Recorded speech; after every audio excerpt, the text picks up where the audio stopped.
Gusto mo ay ang bisyo mo ay yan lagi ang sundin ko. Ba't hindi mo nga ano yung gawin ng bisyo ko? Para lahat ng bisyo mo ay masunod din.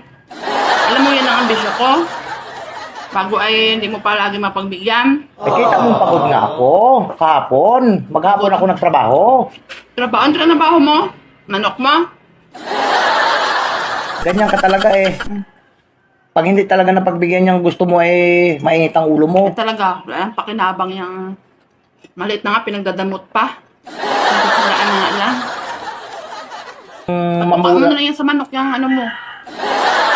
Baka pag pinatok ako ito at nawala, hanap-hanapin mo. Hindi na rin naman mapakinabangan.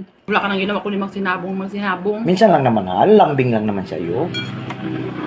Tapos tamad na tamad ka sa magsabong sa akin. Mamaya sabungin kita. Mamaya sabungin kita. Kikis-kising kita ng todo. Oo. Ha? Hala.